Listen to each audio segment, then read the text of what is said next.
Hello प्यारे बच्चों, कैसे हैं आप। मैं डॉक्टर सुशील आपका फिजिक्स में हेल्पी चैनल में तहे दिल से स्वागत करता हूं। आजकल हम कर रहे हैं क्लास 11 की केमिस्ट्री को, जिसके अंतर्गत कर रहे हैं चैप्टर नंबर 2 जो कि है परमाणु की संरचना यानी कि स्ट्रक्चर ऑफ एटम। और पिछली क्लास में हमने आपको इस चैप्टर के जितने भी फॉर्मूले थे आपको वो बताए थे। मुझे उम्मीद है आपने वो अच्छे से तैयार कर लिए होंगे, अच्छे से याद कर लिए होंगे। और आज हम शुरू कर रहे हैं उसके आंकिक प्रश्नों को, एनसीईआरटी के। तो प्यारे बच्चों, एनसीईआरटी मैं कहता हूं कि बहुत ही इंपॉर्टेंट है न्यूमेरिकल के लिए। और इसके जो न्यूमेरिकल हैं बाकी सारी बुक्स से कुछ हम कह सकते हैं डिफिकल्टी लेवल उनका हाई है, तो इसलिए आप एनसीईआरटी के न्यूमेरिकल की अच्छे से प्रैक्टिस जरूर कीजिएगा। आप देखेंगे ये न्यूमेरिकल आपको नीट में भी मिलेंगे, जेई में भी मिलेंगे, आईआईटी के पेपर्स में भी आपको इसके न्यूमेरिकल्स जरूर मिल जाएंगे। तो अच्छे से तैयारी कीजिएगा, जैसे जैसे मैं आपको पढ़ा रहा हूं उसी सीक्वेंस में पढ़िए। अब देखिए आपको कोई परेशानी नहीं होगी केमिस्ट्री में, ना आपको थ्योरी में कहीं कोई परेशानी आएगी, ना आपको कोई न्यूमेरिकल या आंकिक प्रश्नों को करने में आएगी।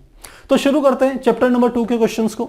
तो सबसे पहला हमारा प्रश्न आता है इसमें, जो कि इस प्रकार से, इसके अनुसार 1 ग्राम भार में इलेक्ट्रॉनों की संख्या का परिकलन कीजिए। ये पार्ट 1 है। तो क्या कह रहा है, 1 ग्राम भार में। तो करते हैं, प्रश्न संख्या हमारा क्या है, 1। पहला 1 ग्राम भार, तो फर्स्ट पार्ट है 1 ग्राम भार। 1 ग्राम भार में इलेक्ट्रॉनों की संख्या का परिकलन करना है। तो हम जानते हैं चूंकि 1 इलेक्ट्रॉन का द्रव्यमान होता है, 1 इलेक्ट्रॉन का द्रव्यमान बराबर होता है 9.1 मल्टीप्लाई 10⁻³ kg। तो मुझे 1 ग्राम भार को यदि किलोग्राम में लिखूं तो 10⁻³ किलोग्राम भार इसमें निकालेंगे। तो 1 इलेक्ट्रॉन का द्रव्यमान है 9.1 गुणा 10⁻31 किलोग्राम। तो हम कहेंगे अतः 1 किलोग्राम में इलेक्ट्रॉनों की संख्या, या 1 ग्राम भार ही निकाल रहे हैं तो 1 ग्राम भार ही लिख लेते हैं। ये हमारा जो आ जाएगा इसको ग्राम में चेंज कर लेते हैं। ये हमारा सीधे कितना आ जाएगा, 28 आ जाएगा। आपको इतना भी करने की जरूरत नहीं है, ऐसे सीधे ही ऐसे कर लेते हैं। अतः 1 ग्राम में इलेक्ट्रॉनों की संख्या, ये हमारा ग्राम में की संख्या, और बराबर क्या हो जाएगा, 1 बटे इसका भाग दे देंगे 9.1 गुणा 10⁻28 इसका भाग देंगे। और इसको आप कैलकुलेट कीजिएगा। देखो प्यारे बच्चों, बहुत से बच्चों के कमेंट आते हैं इक्के दुक्के के कि सर हमें कैलकुलेशन पूरी कराइए। अरे बच्चों, अगर यहाँ कैलकुलेशन भी मैं कराऊंगा आपको बोर्ड में तो फिर बात ये रह जाएगी कि ये तो बहुत लंबे वीडियो बन जाएंगे। और मैं कहता हूं ये 90 से अधिक बच्चों के लिए ये यूजफुल नहीं होगा कि मैं यहाँ पर अब 9.1 का भाग दूं पहले 1 में, और फिर उसके बाद 10⁻28 ऊपर जाएगी तो प्लस की हो जाएगी, वो तो अलग बात है। लेकिन इसका इसमें भाग दूंगा और तब मैं इसको कैलकुलेट करके निकालूं तो मेरे अगर 2-3 मिनट भी यदि यहाँ वेस्ट होते हैं तो वीडियो बहुत लंबी हो जाएगी प्यारे बच्चों। तो मैं कैलकुलेट करके रखा हुआ रहता है, केवल आपने इसका 1 में भाग देना है, इसको ऊपर ले जाइए, आगे पीछे मैनिपुलेट कीजिए। यह चीजें मैंने आपको बता रखी है कैसे करनी है।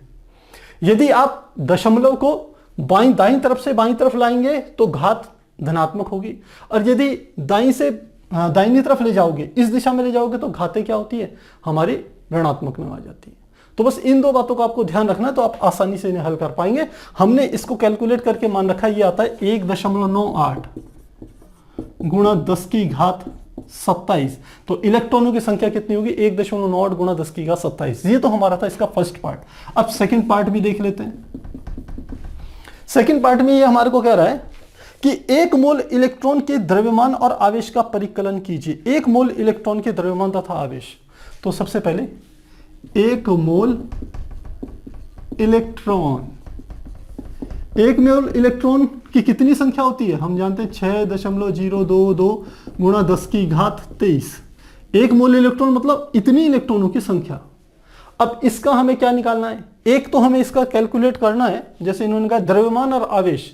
तो द्रव्यमान क्या हो जाएगा, द्रव्यमान 1 मोल इलेक्ट्रॉनों का द्रव्यमान, तो इलेक्ट्रॉनों की संख्या 6.022 गुणा 10⁻23, और 1 इलेक्ट्रॉन के द्रव्यमान की गुणा कर देंगे तो कितना आ जाएगा, वो आ जाएगा, एक द्रव्यमान होगा 9.1 गुणा 10⁻31 kg। तो कैलकुलेट करेंगे तो टोटल मान हमारा हमने कैलकुलेट करके रखा है 5.48 मल्टीप्लाई 10⁻⁻7 kg के बराबर आएगा। केवल 6.022 की 9.1 में मल्टीप्लाई कीजिएगा। ये घाते 10 की घात -23 है, 10 की घात -31 है। इन दोनों का अंतर की लीजिए, ये माइनस की है, ये प्लस की है। तो 7 और ये क्या हो जाएगा 8, यानी कि माइनस की 8 बच गई। और जब इसे मैनिपुलेट करेंगे तो एक घात हट जाएगी तो इतना आ जाएगा। तो कर सकते हैं आप। अगला हमारे को क्या निकालना है, 7वें में निकालना है आवेश। ये हम 1 मोल का निकाल रहे हैं, ध्यान रखिएगा। 1 मोल इलेक्ट्रॉन, इलेक्ट्रॉन का द्रव्यमान। और वैसे यहां पर लिख लेते हैं 1 मोल इलेक्ट्रॉन का आवेश। तो बराबर क्या आ जाएगी, इलेक्ट्रॉनों की संख्या कितनी है 6.022 गुणा 10 की घात 23, जिसको हम आवागद्रो संख्या कहते हैं। मल्टीप्लाई 1 इलेक्ट्रॉन का आवेश कितना होता है 1.6 गुणा 10 की घात -19 कूलम। तो मल्टीप्लाई कर देंगे तो सीधी बात है, मल्टीप्लाई करेंगे इन दोनों की आ जाएगा 9.65 मल्टीप्लाई 23 और 19 का जो डिफरेंस होगा वो 10 की घात क्या आ जाएगा, प्लस के ज्यादा है तो 4 आ जाएगा। और ये हमारा क्या हो जाएगा कूलम। तो इस प्रकार से हम इलेक्ट्रॉन का क्या निकाल सकते हैं, द्रव्यमान भी निकाल सकते हैं 1 मोल इलेक्ट्रॉन का, और 1 मोल इलेक्ट्रॉन का आवेश भी निकाल सकते हैं। मेन बात ध्यान आपको पता होना चाहिए कि 1 मोल का अर्थ होता है, ध्यान रखिएगा, 1 मोल बराबर होता है 6.022 गुणा 10 की घात 23। ये 1 मोल एक संख्या है। यदि परमाणु कह दे 1 मोल तो इतनी संख्या परमाणु, यदि इलेक्ट्रॉन कह दे तो इतनी संख्या, यदि प्रोटॉन कह दे तो इतनी संख्या। बस आपको यदि कोई कह दे 1 मोल तो आपको समझना चाहिए, एकदम क्लिक करना चाहिए दिमाग में, इतनी संख्या। अब वो इलेक्ट्रॉन बोले तो इलेक्ट्रॉन, प्रोटॉन बोले प्रोटॉन, परमाणु कहे परमाणु, और आपको अणु कहे तो अणु, बाकी चीजें सब सामान्य। तो आप नोट कीजिए, फिर हम कंटिन्यू करेंगे।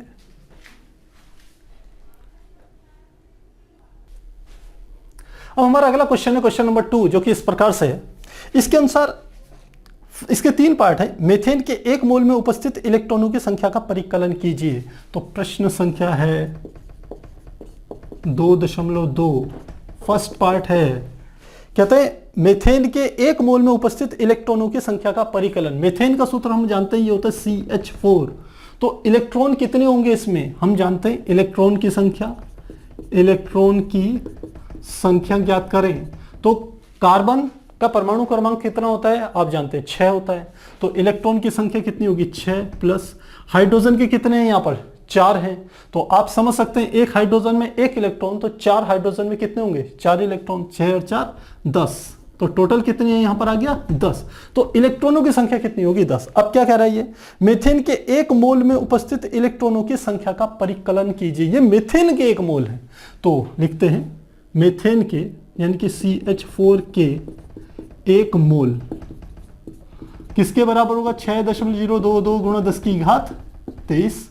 तो मीथेन के 1 मोल में इतने हैं, और एक मीथेन के हम कह सकते हैं 1 अणु में इलेक्ट्रॉन कितने हैं 10। तो लिखेंगे अतः CH4 के 1 मोल में इलेक्ट्रॉनों की संख्या, इलेक्ट्रॉनों की संख्या बराबर, क्योंकि एक अणु में कितने हैं 10 इलेक्ट्रॉन हैं, तो इतने सारे अणु में कितने होंगे, तो 10 गुणा 6.022 गुणा 10 की घात 23। तो एक घात बढ़ जाएगी, तो 6.022 गुणा 10 की घात क्या आ जाएगा 24।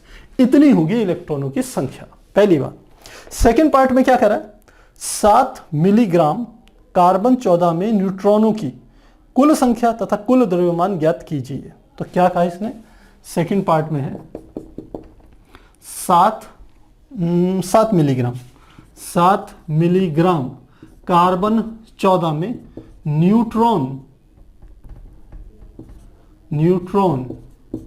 की संख्या व द्रव्यमान, 2 चीजें हमें क्या करनी है बच्चों, ज्ञात करनी है। तो 7 मिलीग्राम कार्बन 14 में न्यूट्रॉनों की कुल संख्या तथा कुल द्रव्यमान ज्ञात करना है। तो सबसे पहले देखें कि कार्बन के एक परमाणु में कितने न्यूट्रॉन होते हैं, C14 में। तो लिखेंगे 14C में न्यूट्रॉन, कितने न्यूट्रॉन होंगे आप जानते हैं, यह हमारे पास कितने हैं 14, यानी कि हमारे को दे दिया एटॉमिक मास Z, ए द्रव्यमान संख्या, इसमें से इसका परमाणु क्रमांक घटा दिया जाए, यानी कि जिसे हम क्या कहते हैं Z। तो A का मान कितना है 14 और Z आप जानते हैं कार्बन का क्या होता है 6, परमाणु क्रमांक 6। तो 14 में से 6 गया कितना हो जाएगा, आप भाग देंगे ये हो जाएगा 8। तो एक कार्बन के एक परमाणु में न्यूट्रॉन कितने हैं 8। तो लिखेंगे चूंकि कार्बन के एक परमाणु में न्यूट्रॉन की संख्या बराबर कितनी है 8। अतः इसने क्या कहा 17 मिलीग्राम, क्या 17 मिलीग्राम कार्बन 14 में। अब निकालना है 17 मिलीग्राम कार्बन 14 में कितने न्यूट्रॉन होंगे। देखिए कैसे करेंगे, यहां पर आपका मोल कॉन्सेप्ट आपके काम आएगा। हम जानते हैं यदि कार्बन का 14 है तो इसका अर्थ है कि 14 ग्राम कार्बन 14 में परमाणुओं की संख्या किसके बराबर होगी, जो एक मोल की संख्या होती है 6.022 गुणा 10 की घात 23। ध्यान रखिए ये कॉन्सेप्ट आपका क्लियर होना चाहिए। किसी भी परमाणु का संकेतांक है जो उसका द्रव्यमान संख्या है, जैसे यहां 14 है तो 14 ही ग्राम ले लीजिए, तो 14 ग्राम में परमाणु की संख्या फिक्स होगी, इतनी ही होगी। तो यहां से 1 ग्राम में निकाल लीजिए, तो 1 ग्राम में कार्बन 14 के परमाणुओं की संख्या कितनी हो जाएगी 6.022 गुणा 10 की घात 23 बटे कितना आ गया 14। और हमें किस में ज्ञात करना है, हमें ज्ञात करना है 7 मिलीग्राम में। तो 7 मिलीग्राम का अर्थ क्या हो गया 7 गुणा 10 की घात -3 ग्राम में कार्बन परमाणु की संख्या बराबर कितनी हो जाएगी। अब देखिए 1 ग्राम में इतने हैं तो 2 ग्राम में क्या होगा, इसकी 2 से गुणा होगी, तो 7 गुणा 10 की घात 3 ग्राम में कितने होंगे, इतने से इस संख्या की गुणा कर देंगे। तो ये आ जाएगा 7 गुणा 10 की घात -3 गुणा 6.022 गुणा 10 की घात 23 और बटे नीचे हमारा क्या आ जाएगा, यह आ जाएगा 14 आ गया। तो 7 से काट देंगे, 7 दूनी 14, 2 से भाग देंगे, 2 तियां 6, 0 2 ही कम 2 एक बार गुणा 10 की घात ये कितना था 23 और ये था 3, तो 10 की घात क्या आ गया 20। तो इतने हमारे क्या हो जाएंगे, परमाणुओं की संख्या इतनी हो जाएगी। ये केवल परमाणुओं की संख्या ही है बच्चों, ये क्या है हमारी 7 मिलीग्राम में परमाणुओं की संख्या इतनी आई। लेकिन उसने हमसे क्या पूछा, हमें पूछा था न्यूट्रॉन की संख्या। अब कार्बन के एक परमाणु में होते हैं 8 न्यूट्रॉन, तो इतने में कितने न्यूट्रॉन होंगे, तो लिखेंगे अतः न्यूट्रॉन की संख्या बराबर एक परमाणु में 8 न्यूट्रॉन है और टोटल कितने परमाणु है 3.011 गुणा 10 की घात 20। गुणा कर लीजिए तो क्या आ जाएगा 8 एकम 8, 8 एकम 8, फिर 8 0 0 8 तियां 24 गुणा 10 की घात 20। इसकी एक इधर की ओर ले आते हैं, जो वैज्ञानिक संकेतन होता है उसके रूप में करें तो क्या निकल जाएगा, ये हमारा 24 एक दशमलव इधर ले आए तो द्रव्यमान बराबर आ जाएगा 2.4088 गुणा क्या आ जाएगा 10 की घात 20, 10 की घात 20 और एक क्या हो जाएगा 21। तो इतने हमारे क्या हो जाएगा न्यूट्रॉनों की संख्या हो जाएगी। मुझे लगता है समझ में आ गया होगा। अब हम क्वेश्चन 2 का थर्ड पार्ट देखते हैं। यह हमारा है कि मानक ताप और दाब पर 34 ग्राम NH3 यानी कि अमोनिया में प्रोटोनों की कुल संख्या और कुल द्रव्यमान बताना है।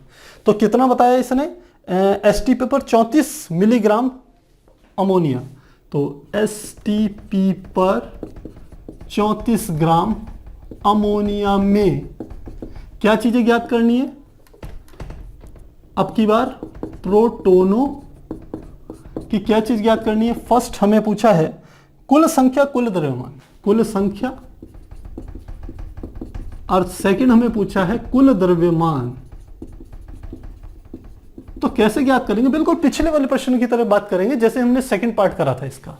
तो सबसे पहले NH3 में पहले देखते हैं प्रोटोनों की कुल संख्या कितनी होगी। तो लिखते हैं NH3 में प्रोटोनों की संख्या, एक अणु आगे लिख लेते हैं, एक अणु यानी कि NH3 का एक अणु ले रहे हैं तो प्रोटोनों की संख्या कितनी हो जाएगी। नाइट्रोजन का आप जानते हैं परमाणु क्रमांक कितना होता है 7, तो ये हो गया 7, प्लस हाइड्रोजन का परमाणु क्रमांक कितना होता है 1, लेकिन यहां 3 हाइड्रोजन के क्या हैं परमाणु हैं, तो क्या हो जाएगा 1 गुणा 3 यानी कि 3। तो प्रोटोनों की कुल संख्या कितनी आ गई हमारी 10। तो प्रोटोनों की संख्या हमें पता चल गई। ये केवल एक अणु में पता चली है। अब हमें निकालनी है कि 34 ग्राम NH3 में निकालने कुल कितने प्रोटॉन होंगे। तो पहले 1 ग्राम में देखते हैं कितने प्रोटॉन होंगे। तो फार्मूला वही हमारा मोल सिद्धांत। पहले NH3 का हम भार निकाल लेंगे। तो लिखते हैं NH3 का परमाणु अणुभार, परमाणु नहीं क्या आएगा, अणुभार क्या आ जाएगा, बराबर अमोनिया, यानी कि N का परमाणु भार कितना होता है आप जानते हैं। नाइट्रोजन का परमाणु क्रमांक होता है 7, परमाणु भार कितना होता है 14 प्लस। हाइड्रोजन, ये साधारण हाइड्रोजन है, तो हाइड्रोजन 1H1 परमाणु क्रमांक भी 1, परमाणु भार भी 1। तो कितने इसमें 3 हैं, तो साथ में क्या आ जाएगा, एक हाइड्रोजन का परमाणु द्रव्यमान 1 होगा तो 3 का क्या होगा 3, तो 14 और 3 क्या हो जाएगा 17। तो NH3 का अणुभार कितना आ गया 17। तो इसका अर्थ है कि 17 ग्राम NH3 में अणुओं की संख्या, देखिए बच्चों ये पहले चैप्टर का आ रहा है मोल सिद्धांत। यदि ये आपको नहीं आएगा तो समझ लीजिए आपको ये प्रश्न करने में परेशानी होगी। आपको किसी भी अणु का क्या निकालिए, अणुभार निकालिए इस प्रकार से, बस उसके आगे केवल ग्राम लिख लीजिए और उसका नाम लिख के उसमें अणुओं की जो संख्या होगी वो फिक्स है 6.022 गुणा 10 की घात 23।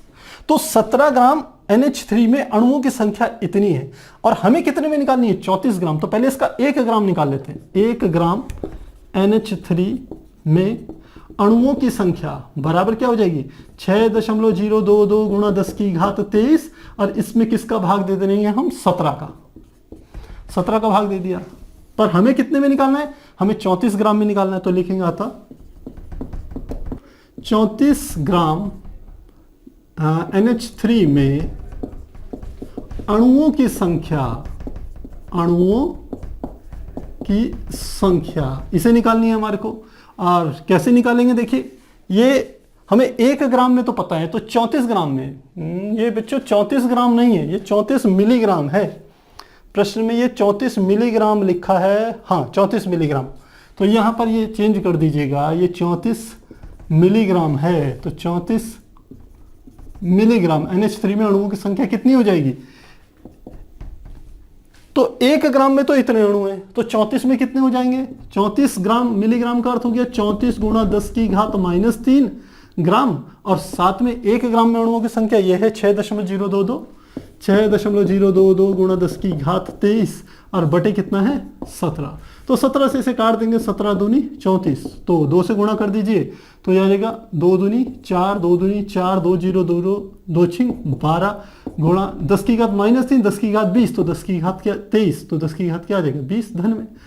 1 दशमलव इधर ले आएंगे तो कितना हो जाएगा, ये हो जाएगा 1.2044 गुणा, दशमलव इधर लाए हैं दाईं से बाईं तरफ लाए हैं तो घात बढ़ेगी, 10 की घात 20 है तो क्या हो जाएगी 21, क्योंकि एक खाना इधर लाए हैं। तो 34 मिलीग्राम अमोनियो में अणुओं की जो संख्या होगी वो इतनी होगी, 10 की घात 21 के बराबर होगी इतनी। तो हमें प्रश्न में क्या पूछा है, हमें तो पूछा है प्रोटोनों की संख्या, तो अणुओं की संख्या हमें पता चल गई। अब एक अणु में कितने प्रोटोन है 10, तो लिखेंगे चूंकि एक अणु में प्रोटोन बराबर कितने हैं 10, अतः 34 मिलीग्राम NH3 में प्रोटोन या प्रोटोनों की संख्या क्या करेंगे, इस वाली संख्या में जो कि हमारे पास ये दे रखी है 1.2044 गुणा 10 की घात 21 में मल्टीप्लाई कर देंगे 10 की, तो ये हमारे पास प्रोटोनों की संख्या आएगी। 10 की मल्टीप्लाई करेंगे तो क्या आएगा 1.2044 गुणा 10 की घात क्या हो जाएगी 21, एक ही हो जाएगी 22। तो इतने क्या हो जाएंगे प्रोटोनों की संख्या।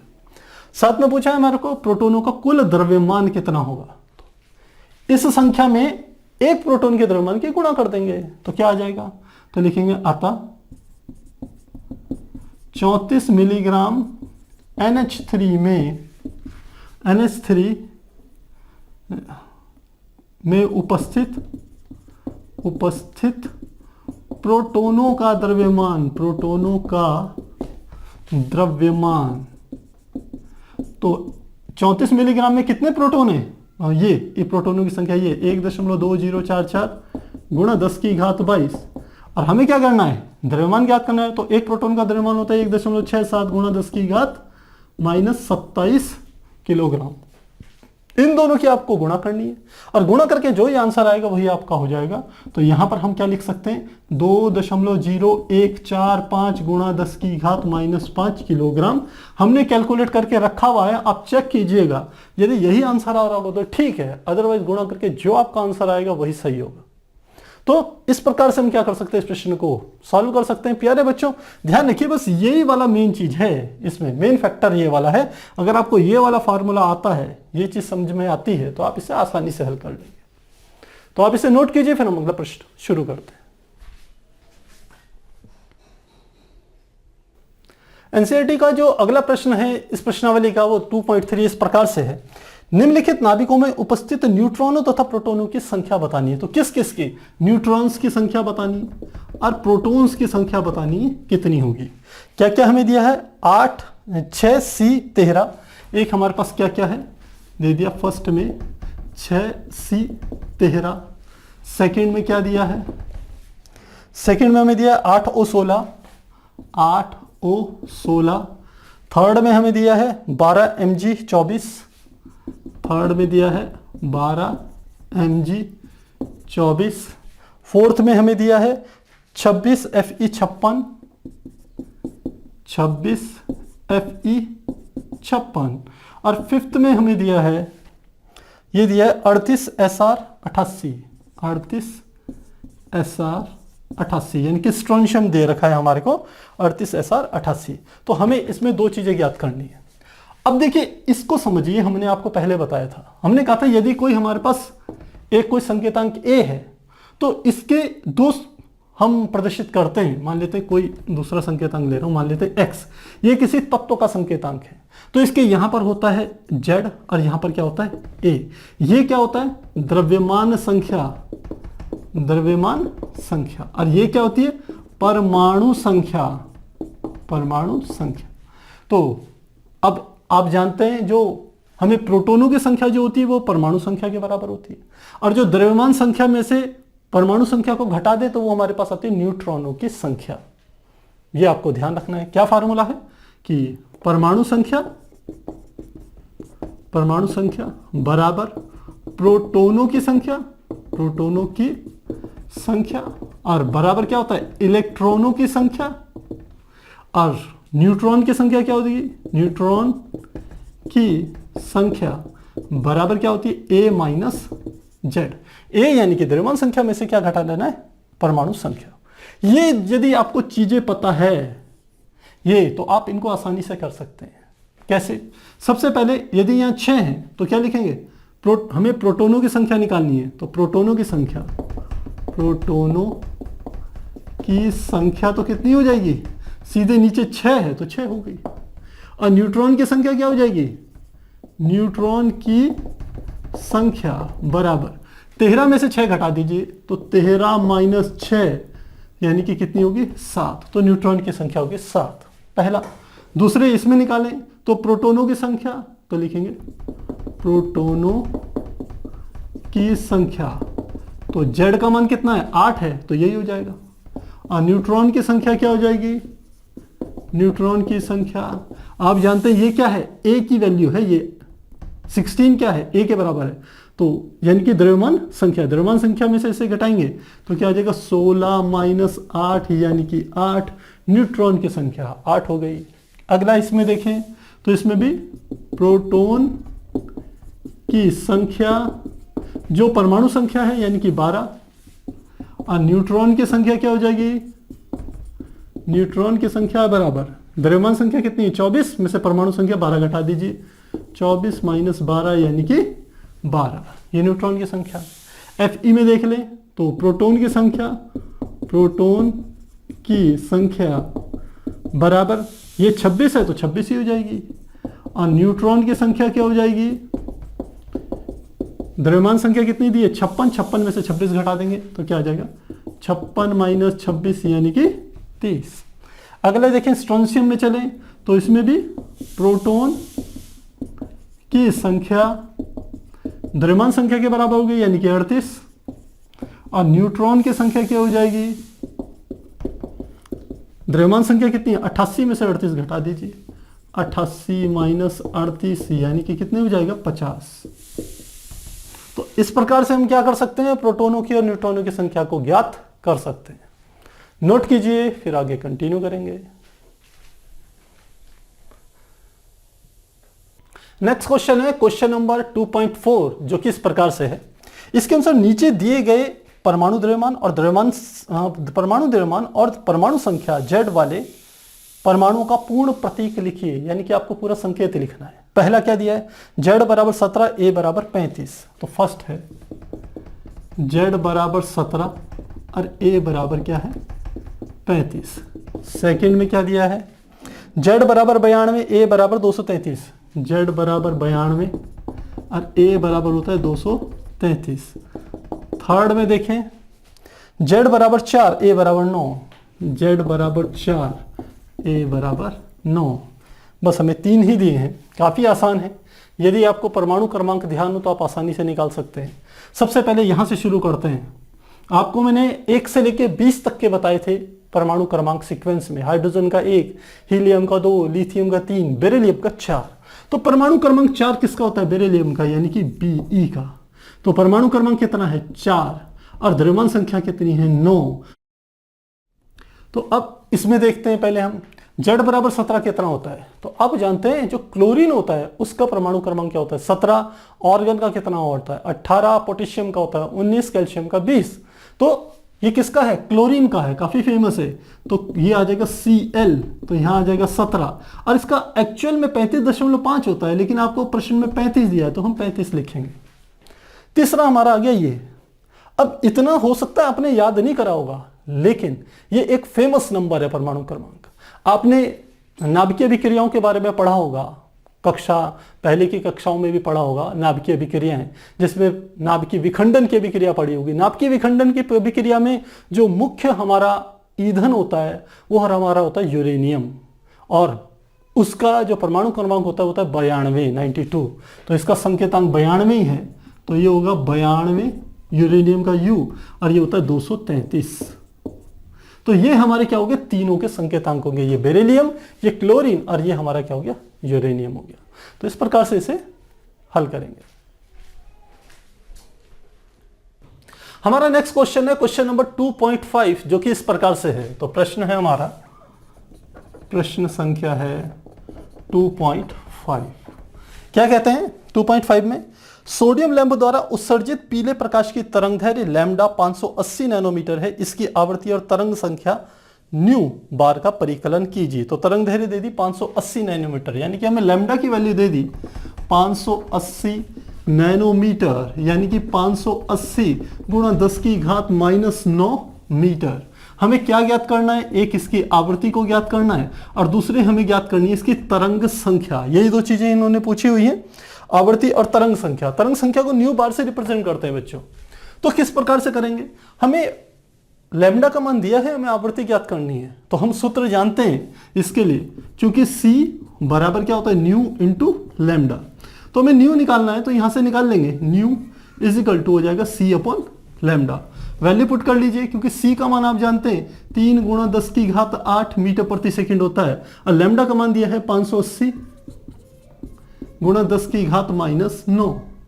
तो 580 गुणा 10 की घात -9, जब इसे हम सॉल्व करेंगे तो हमारी जो न्यू की वैल्यू निकल के आएगी, क्योंकि ये 10 की घात -9 ऊपर जाके प्लस का हो जाएगा, तो 8 8 16 1 17, तो वैसे ही हो जाएगा।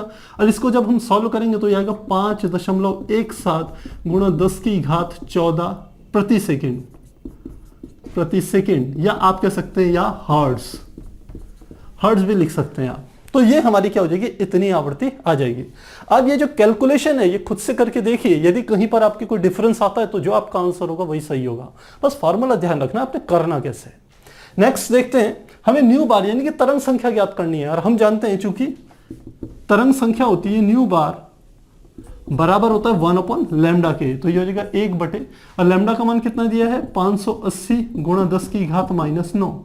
तो जब 1 में 580 का भाग देके इसको सॉल्व करेंगे तो हमारी जो वैल्यू निकल के आएगी 1.72 मल्टीप्लाई 10⁶, और क्या आ जाएगा प्रति मीटर, क्योंकि ये 1 अपॉन लैम्डा, लैम्डा का मात्रक क्या होता है मीटर होता है, तो ये आ जाएगा प्रति मीटर। तो इस प्रकार से हम इस प्रश्न को हल करेंगे।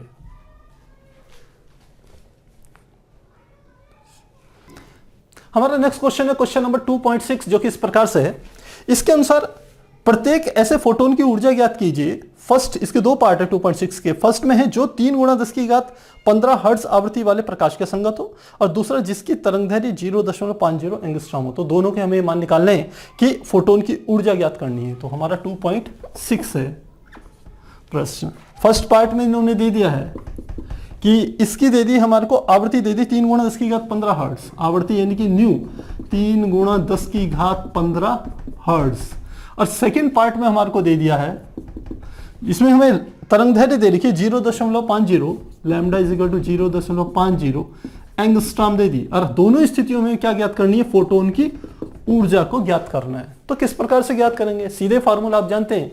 यदि हमें न्यू दिया है तो E is equal to h nu निकाल लेंगे। तो पहले हम इसको करते हैं। हम जानते हैं E इज इक्वल टू क्या होता है, एच न्यू के बराबर होता है। एच की वैल्यू आप जानते हैं, ये होता है 6.626 multiply 10 to the power -34 joule second, ये होती है एच की वैल्यू। और साथ में न्यू की वैल्यू हमारे को दे रखी है, क्योंकि ये 3 गुणा 10 की घात 15, तो 3 गुणा 10 की घात 15। सॉल्व करेंगे ऐसे तो कितना आ जाएगा, 3 से गुणा कर दे, 3 छिंग 18, 3 दूनी 6 1 7, 3 छिंग 18, 3 छिंग 18 1 19, इतना आ गया। दशमलव के बाद यहाँ पर हमने लगा दिया, तो कितना, यहाँ नहीं, ये यहाँ पर आएगा।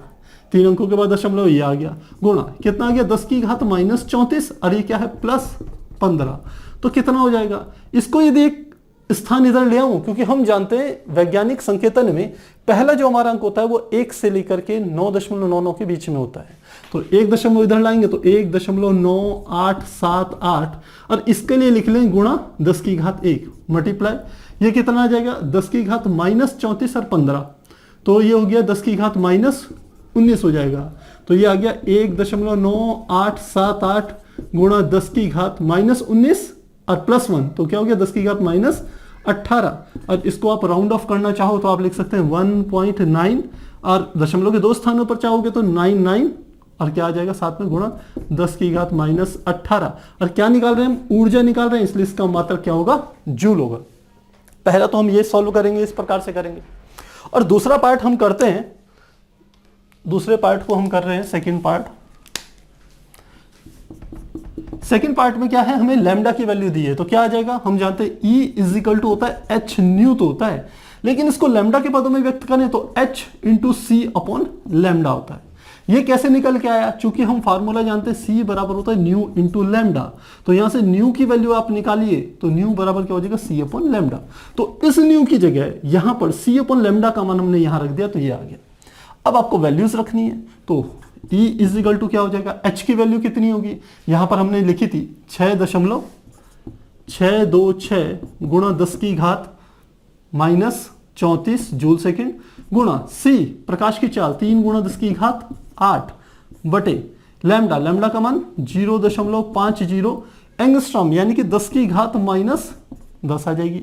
अब आपको इसको केवल सॉल्व ही करना है, तो कैसे करेंगे सॉल्व, यानी कि इसको हम करें तो ये हमारा आ जाएगा, 3 से गुणा कर देते हैं, 3 छिंग 18, 3 दूनी 6 1 7, 3 छिंग 18 और 1 19, और 3 छिंग 18 और 1 19, तो ये आ जाएगा 19.978 गुणा 10 की घात 34 -34, और ये 10 की घात 8 प्लस का हो गया, और ये 10 की घात 10 ऊपर ले जाएंगे तो 10 की घात +10 हो जाएगा। मेरी बात समझ रहे होंगे, ये वाला 10 की घात -10 को ऊपर लेंगे तो 10 की घात +10 हो गया। नीचे क्या आ गया 0.50, तो 0.50 में हम दशमलव हटाएं और सीधे यहां पर क्या लिख लें, 5 से भाग देंगे इसे, तो इसे ऐसे लिख सकते हैं गुणा, सीधे मैं केवल 10 लिख रहा हूं, क्योंकि मैं क्या कर रहा हूं, पीछे का 0 छोड़ करके केवल 5 से भाग देने वाला हूं इसको। तो क्या आ जाएगा, या आप चाहें तो सीधे 100 लिख लीजिए। अगर आपको दशमलव हटाया, पीछे 2 अंक हैं तो 100 हो गया, 1 0 से 1 0 काट दिया, अब 5 से भाग दे दीजिए, 5 से काटा, 5 दूनी 10, तो सीधे हम 2 की गुणा कर देंगे इसमें, तो कितना आ जाएगा, यह आ जाएगा 2 8 16 और 2 7 14 और 1 15, 2 नीम 18, 18 1 19 और 2 नीम 18 1 19 और 2 एकम 2, इतना आ गया। और दशमलव पीछे से 3 अंकों के बाद। अब घातों में थोड़ा सा आप देखिए, घातों में 10 की घात -34 +8 और +10, 10 और 8 कितने होंगे 18, तो 34 में से 18 गए तो हमारा कितना आ जाएगा 16, तो ये आ जाएगा 10 की घात 16 गुणा 10 की घात 16। किस में आएगा? माइनस में आ जाएगा। और इसको फिर से यदि स्टैंडर्ड फॉर्म में लिखें कि पहला अंक जो होना चाहिए 1 से 9.99 के बीच में होना चाहिए, तो 2.996 गुणा 10 की घात, और साथ में ये क्या आ जाएगा क्योंकि इधर आया तो 10 की घात माइनस 16 प्लस 1 यानी कि 10 की घात माइनस 15। और हम निकाल रहे हैं ऊर्जा, तो ये ऊर्जा किस में आएगी? जूल में आएगी। तो इस प्रकार से हम प्रश्न को हल कर सकते हैं। बच्चों कैलकुलेशन तो आप खुद कर लीजिएगा, मेन जो फॉर्मूले हैं, जो करने का तरीका है वो मैं यहां पर आपको करा रहा हूं, तो फिर नोट कीजिए। अगला प्रश्न हमारा 2.7 जो कि इस प्रकार से है। इसके अनुसार 2.0 गुणा 10 की घात माइनस 10 सेकेंड काल वाली प्रकाश तरंग की तरंगदैर्घ्य, आवृत्ति और तरंग संख्या की गणना कीजिए। तो हमें ये जो काल वाली का मतलब है, ये हमें आवर्तकाल दे रखा है। तो क्या है आवर्तकाल? t इजिकल टू हमें दे दिया 2.0 गुणा 10 की घात माइनस 10, 2.0 गुणा 10 की घात माइनस 10 प्रति सेकेंड कहते हैं इसे। तो ये हमारे को दे दिया, ये हमारा प्रति सेकेंड नहीं, ये तो सेकेंड है, आवर्तकाल है ये सेकेंड, तो ये हमें सेकेंड दे दी। इसकी तरंगदैर्घ्य, आवृत्ति, तरंग संख्या। तरंगदैर्घ्य यानी कि क्या क्या ज्ञात करना है? तरंगदैर्घ्य लैम्डा, आवृत्ति और तरंग संख्या यानी कि न्यू बार, ये तीन चीजें हमें कैलकुलेट करनी है। तो किस प्रकार से करेंगे समझिए।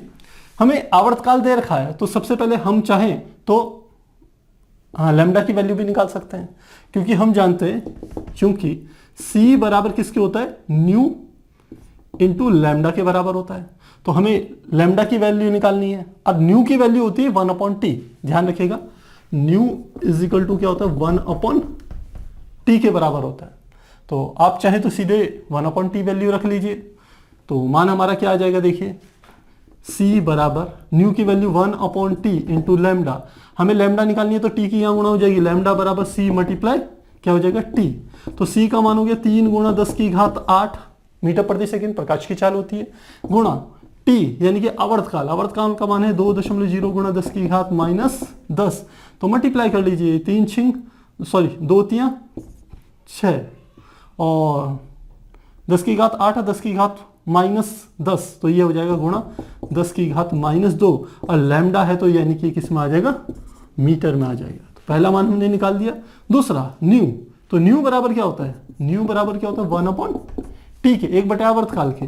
तो न्यू बराबर 1/, आवर्तकाल का मान 2.0 गुणा 10 की घात माइनस 10। इसको ऊपर ले जा लेते हैं, तो न्यू 2 से भाग देंगे तो यह आ जाएगा 0.5 गुणा 10 की घात, ये ऊपर जाके प्लस 10 हो जाएगा। तो इसको लिख सकते हैं 5.0 गुणा 10 की घात प्लस 9, और ये हमारे पास क्या हो गया? आवृत्ति, यानी कि जिसका मात्रक क्या हो गया? हर्ट्ज। तीसरी चीज याद करनी है, यानी कि तरंग संख्या। अब तरंग संख्या क्या होती है? 1/लैम्डा के बराबर होती है। तो तरंग संख्या यानी कि nu bar is equal to होती है 1/लैम्डा के, यानी कि 1/लैम्डा का मान हमने यहां पर निकाला है 6 गुणा 10 की घात माइनस 2। तो क्या आ गया? 6 गुणा 10 की घात माइनस 2। 10 की घात माइनस 2 ऊपर ले जा लीजिए, तो क्या आ जाएगा? नीचे 6 गुणा 10 की घात प्लस 2 हो जाएगा, और 10 की घात प्लस 2 यानी कि 100। तो यानी कि हो गया 100/6। भाग दे देंगे, 6 कम 6, 6 छिंग 36 हो गया, 36 फिर हो गया 4, तो 6 छिंग 36, 6 छिंग 36, ये रिपीट होता रहेगा। तो न्यू बार तरंग संख्या का मान इतने प्रति मीटर होता है इसका मात्रक, क्योंकि 1/लैम्डा, लैम्डा का मात्रक मीटर होता है, उसका मात्रक प्रति मीटर होगा। तो इस प्रकार से हम इस प्रश्न को हल करेंगे।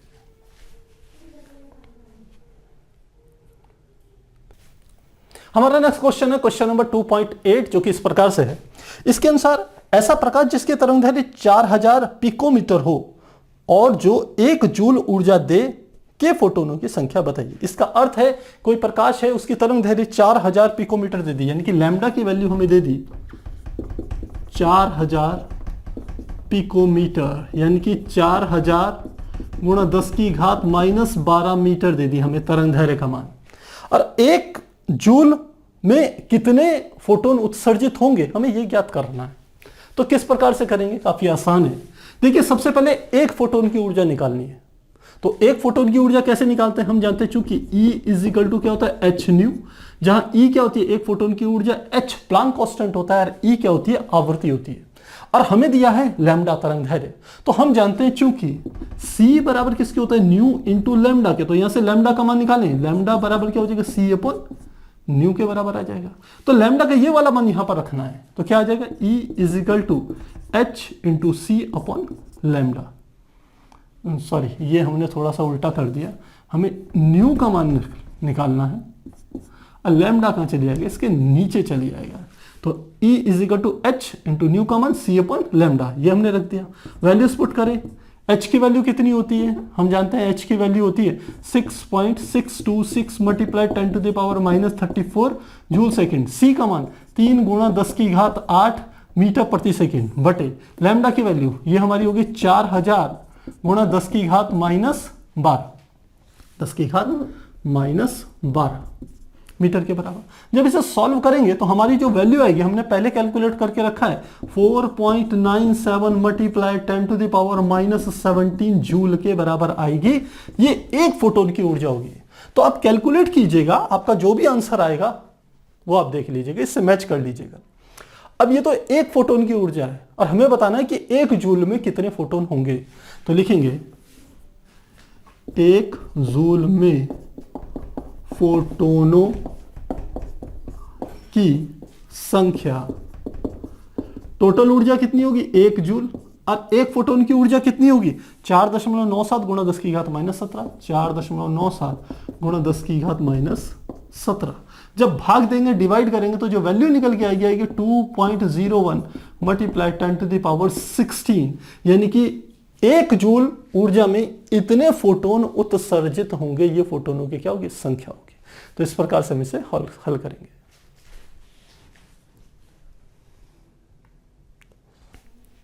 हमारा नेक्स्ट क्वेश्चन है क्वेश्चन नंबर 2.9, जो कि इस प्रकार से है। इसके अनुसार यदि 4 गुणा 10 की घात माइनस 7 मीटर तरंगदैर्घ्य वाला एक प्रोटॉन 2.13 इलेक्ट्रॉन वोल्ट कार्य फलन वाली धातु की सतह से टकराता है, तो एक फोटोन की ऊर्जा इलेक्ट्रॉन वोल्ट में, गतिज उत्सर्जन की गतिज ऊर्जा, और तीसरा है प्रकाश इलेक्ट्रॉनों के वेग का परिकलन कीजिए। और एक इलेक्ट्रॉन वोल्ट बराबर होता है 1.6020 गुणा 10 की घात माइनस 19 जूल के बराबर होता है। ये हमें दिया हुआ है। तो हमें क्या क्या दे दिया, सबसे पहले तरंगदैर्घ्य लिख ले, लैम्डा इज इक्वल टू 4 गुणा 10 की घात माइनस 7। क्या दिया है हम, लैम्डा इज इक्वल टू 4 गुणा 10 की घात माइनस 7 मीटर। और जो धातु है उसका कार्यफलन दे दिया, कार्यफलन को h न्यू 0 से भी रिप्रेजेंट करते हैं, ध्यान रखिएगा। और ये हमारे को दे दिया 2.13 इलेक्ट्रॉन वोल्ट। अब क्या क्या ज्ञात करना है, सबसे पहले फोटोन की ऊर्जा, सबसे पहले फोटोन की ऊर्जा एक E ज्ञात करना है। सेकंड हमें क्या ज्ञात करना है, सेकंड है उत्सर्जन की गतिज ऊर्जा यानी कि काइनेटिक एनर्जी, ये हमें ज्ञात करनी है। और तीसरी हमें ज्ञात करना है इलेक्ट्रॉनों का वेग। तो थर्ड जो चीज है वो हमें V को ज्ञात करना है, इलेक्ट्रॉनों का वेग। तो किस प्रकार से करेंगे कैलकुलेट, इसे सीखते हैं। सबसे पहले हमें निकालनी है ऊर्जा E। तो आप सीधे सीधे जानते हैं, चूंकि फर्स्ट पार्ट के लिए E इज इक्वल टू किसके होता है, H न्यू के होता है। और आप जानते हैं क्योंकि C बराबर क्या होता है, न्यू इंटू लैम्डा। तो यहां से न्यू की वैल्यू निकाले, न्यू बराबर क्या हो जाएगा, C upon lambda.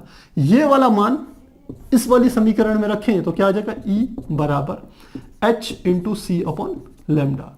Values put कर लेंगे तो क्या आ जाएगा, E is equal to H का मान 6.626 10 to the power minus 34 joule second होता है। H यानी कि प्लांक कांस्टेंट का मान, H का मान हमने ये लिखा है। C का मान होता है 3 गुणा 10 की घात 8 मीटर प्रति सेकंड, ये C का मान होता है।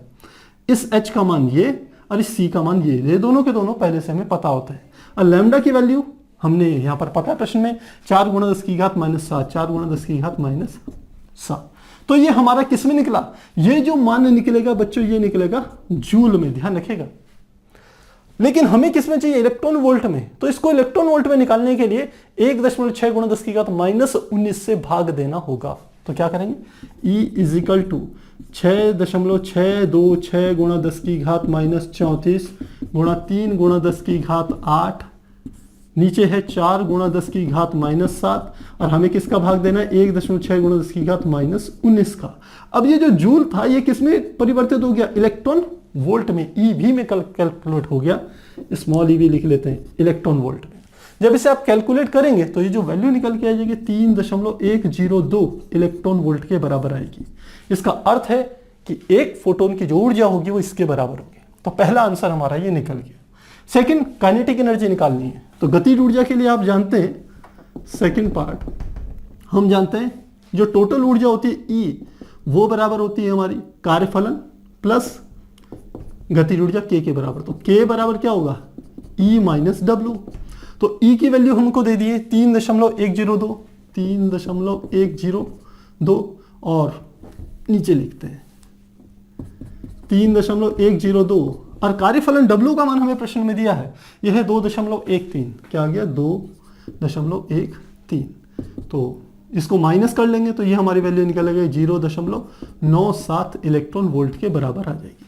तो काइनेटिक एनर्जी में हमारे को पता चलेगी कि गतिज ऊर्जा कितनी होगी इलेक्ट्रॉन वोल्ट में। थर्ड ज्ञात करना है इलेक्ट्रॉनों का वेग। अब हम जानते हैं क्योंकि गतिज ऊर्जा का सूत्र होता है K इजिकल टू 1/2 mv²। के हमें v का मान निकालना है तो 2 के यहाँ गुणा कर देते हैं, ये हो गया 2k। m को नीचे ले जाएंगे, क्या m बराबर किसके हो जाएगा, v² के। यहां से आप स्क्वायर हटाएंगे, देखिए इतनी बात आपको समझ में आ रही होगी कि v² का मान निकालना है तो 2 की यहाँ गुणा कर दी तो 2k, m को नीचे ले गए तो m, तो ये v² के बराबर हो गया। यदि v की वैल्यू निकालनी है तो यहां से स्क्वायर हटाइए और यहां क्या कर लीजिए, अंडर रूट में। अब वैल्यू पुट करते हैं तो v बराबर अंडर रूट, k की वैल्यू हमें पता है 0.97 और हमें एक इलेक्ट्रॉन पर आवेश भी पता है, सॉरी ये m है, m यानी कि इलेक्ट्रॉन का द्रव्यमान। और ध्यान रखिएगा इलेक्ट्रॉन का जो द्रव्यमान होता है, मैं यहां लिख रहा हूं, वो होता है 9.1 10⁻³ kg के बराबर होता है। ये आपको ध्यान रखना है, इससे भाग दे देंगे 9.1 × 10⁻³ kg और ये 2k था तो 2 की यहां पर गुणा हो जाएगी। तो 2 गुणा k की वैल्यू कितनी, इतनी, डिवाइडेड बाय ये m है तो ये me इलेक्ट्रॉन का द्रव्यमान इतना। जब इसे कैलकुलेट करेंगे तो हमारी वैल्यू निकल के आएगी 5.85 × 10⁵5 मीटर पर सेकेंड। तो इस प्रकार से हम इलेक्ट्रॉन के वेग को ज्ञात कर सकते हैं।